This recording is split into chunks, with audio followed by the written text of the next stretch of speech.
Ouais, j'ai trouvé un peu en dessous, puis on voit qu'il arrive à la fin, quoi. Hein. Bon, il a quel âge là maintenant? 35, 37 ans, un truc comme ça. 39, 37 ans, 35 ans, c'est ça. Bon, c'est le même âge, hein. Ils sont au top de leur forme, mais quand même. Moi, je pense que, t'as vu, Robbie Lawler, ça fait partie des combattants, tu sais, un peu l'ancienne génération. Ils savent pas faire. Ils savent faire plein de choses, mais je dirais, c'est pas comme maintenant, tu vois, où les mecs, ils savent tout faire, ils sont versatiles, tout ça et tout. Et vu que je pense que de toute manière, comme j'ai toujours dit, je pense pas en général, qu'un boxeur peut arrêter un lutteur. Ouais. En général, voilà, c'est ce qui se passe. Hein. Et voilà, c'est ça le problème. Hein, c'est que pour mettre KO un lutteur, c'est pas facile parce qu'ils sont très costauds, très solides. Donc, voilà, si tu mets pas KO, t'as aucune solution à part t'user physiquement, quoi. C'est ce qu'il a fait un peu Georges Saint-Pierre pendant des années. Bon, lui, il avait striking en plus, hein. Faut pas abuser non plus. Je veux dire, il avait striking en plus, mais je veux dire, c'est ce qu'il a fait. Hein. Alors... Quand il fait son combat contre BJ Penn, la stratégie, c'était d'user BJ Penn au premier round avec de la lutte pour qu'en fait ses épaules, soient plus congestionnées, pour que les points partent moins vite, tu vois. C'est des tactiques mises en place. Ouais, c'est ce qu'il a fait tout du long le premier round. Kobe Covington, et là on voit à l'écran le nombre de strikes. 198 contre 80. J'imagine. Et 172 significatives contre 77. Ah, mais voilà, trop largement dominé ce combat. Après, j'ai vu un élève de Faraz Arabit. Alors, c'est Nasrat Akparast. Exactement, ouais, j'ai trouvé bon, hein. Il a l'air un peu pâteau au début quand tu le vois comme ça, mais finalement non, il ressemble à Kelvin Gastelum un peu. Ouais, il a mis un KO au deuxième round à 37 secondes au deuxième round. Sur un crochet du gauche. Ouais, crochet un peu direct entre les deux. Crochet un peu direct, bizarre. Ouais, il avait une trajectoire un peu bizarre, mais superbe KO, et ouais, encore une fois pour Faraz Arabit, c'est une belle victoire encore, tu vois. Ah, tu vois que stratégiquement, il est au-dessus, là. Il a fait sachant que Joaquim Silva, c'était quelqu'un de très regardé, tu vois, parce qu'il est très très bon en jiu-jitsu.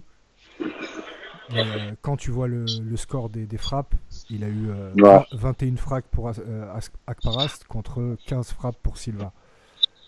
Et toutes les frappes du match ont été significatives.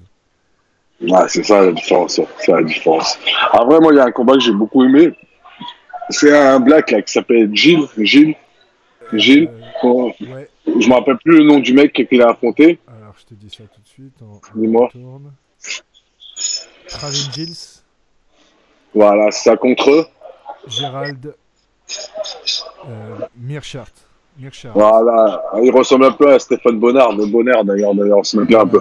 Lui, moi, c'était mon combat préféré.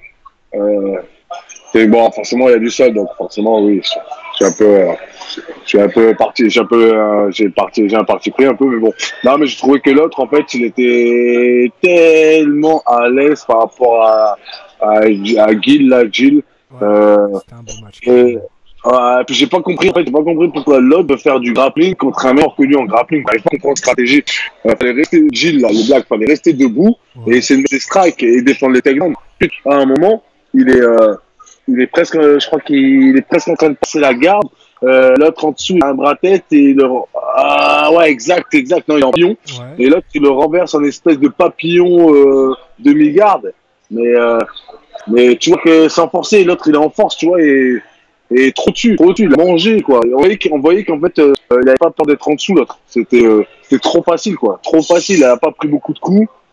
Il a 31 coups contre 27.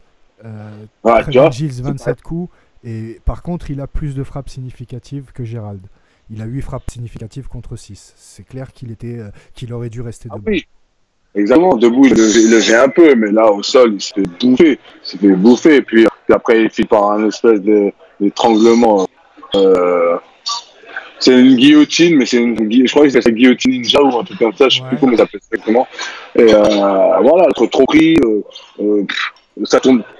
Il tombe c'est pas qu'il tombe dans le mauvais sens, hein, mais c'est que c'est qu'il se tourne et se retrouve en fait l'autre au-dessus, comme ça en train de le tenir et en tout. Et en fait, il lui permet de rajuster la guillotine, la renfoncer, de la faire encore plus. Et là, forcément, l'autre, tu dors. Il y a eu pas mal de dormir hier soir, hein, t'as vu? Ouais, grave, il a fait, mais vu que c'était de côté qui a il a. Il y en a eu trois qui se sont endormis, c'est incroyable. Il y a lui, il y a c'est le promo aussi. Ouais, tu l'as vu le triangle? Celui de Matchnell? Ouais, il est beau, il est beau. Ça vaut combien? Bien joli. Et le co-main event, on va finir là-dessus, je pense. Le co-main event, c'était Clay Guida. Exactement. Bon, Clay Guida, c'est un vieux de vieille. Moi, j'avais aussi, trop... hein. Jim Miller, si c'est pas. Ouais, Jim Miller, j'ai vu. J'ai vu. Mais bon, moi, Clay Guida, j'ai jamais vraiment aimé. J'aime pas ce style un peu. Foufou. Ouais, mais foufou dans le sens. Pas foufou.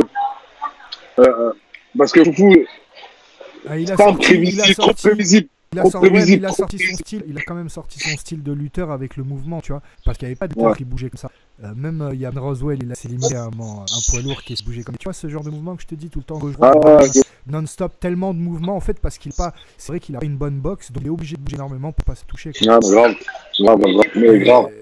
Au niveau de Jiu-Jitsu, Jim Miller, il a soumis tout le monde, ce Jim Miller. Vraiment, ça, je te dis, l'autre, pour moi, l'amener au sol qu'il fait. C'est une erreur de plonger la tête comme ça en avant, les regards vers le sol. À pas prendre une guillotine, tu peux pas que ça en fait finalement. Parce que tu plonges comme ça, mec. Un lutteur il plonge avec la tête redressée, le regard l'eau, faut procéder ton pied. Enfin, moi je trouve que c'était une année au sol. Il a subi son erreur, hein, tout simplement. Donc voilà, après. Je le voyais pas gagner ce combat. De toute façon, je sais pas comment il aurait pu gagner ce combat. Peut-être au point, peut-être un coup, un punch, mais. Ouais, car tout l'user. Le jiu-jitsu de Miller est beaucoup trop aiguisé pour ça. Ouais, ça, puis je te dis, en plus, qu'il est aiguisé, si tu fais des erreurs comme ça, en prenant la tête en avant dans un mec, c'est bon, tu finis à dormir simplement. Ouais, super guillotine. Il n'y a pas eu beaucoup de coups dans le match.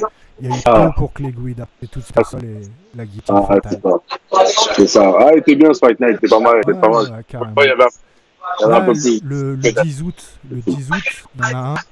Ça serait bien, ce serait top qu'on puisse le faire en live, comme là. Le 10 août, ouais. C'est en Uruguay, et il y a le français Gain qui combat. D'accord, ok, mais tu veux dire en live directement à l'heure où ça démarre? Là, je sais pas si tu as vu, ils les ont mis beaucoup plus tôt. D'ailleurs, je l'ai loupé, je l'ai pas vu en live. Moi, je suis un peu dégoûté. Ouais. Parce qu'en fait, vu que maintenant en Angleterre, ils font payer les pay-per-view, avant c'était sur la chaîne télé. Tu achetais ton abonnement télé et tu pouvais regarder ton pay-per-view sans avoir à payer le pay-per-view. Mais à partir de maintenant, ils ont fait que le pay-per-view est payant partout.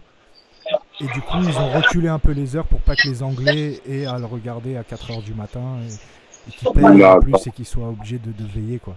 Comme nous aussi, en France, on est obligé de veiller jusqu'à 4h du mat. Moi, je sais qu'il y a des fois, en plus, je fais les résultats, je me couche des fois à 9-10h du